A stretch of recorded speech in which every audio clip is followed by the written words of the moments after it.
সঙ্গে ইসলামী ব্যাংকের সামনে ইসলামী ব্যাংকের গ্রাহকরা খুব কষ্ট নিয়ে আজকে এখানে দাঁড়াতে বাধ্য হয়েছি।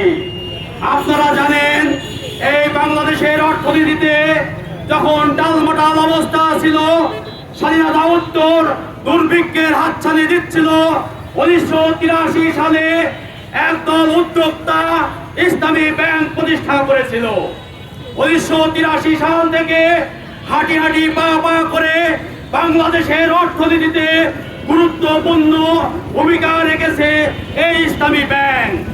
কালের আবর্তনে আমরা দেখেছি দক্ষিণ এশিয়ার সর্ববৃহৎ ব্যাংকে পরিণত হয়েছিল এই ইসলামী ব্যাংক। বাংলাদেশের শ্রেষ্ঠ ব্যাংকে পরিণত হয়েছিল এই ইসলামী ব্যাংক। বাংলাদেশের আপামর জনসাধারণের আস্থার জায়গা তৈরি করেছিল এই ইসলামী ব্যাংক। কিন্তু আমরা দেখতে পেয়েছিলাম বিগত 2017 সালে ফ্যাসিস্ট আওয়ামী লীগের নেতৃত্বে শেখ হাসিনার নির্দেশে 2017 সালে বন্দুকের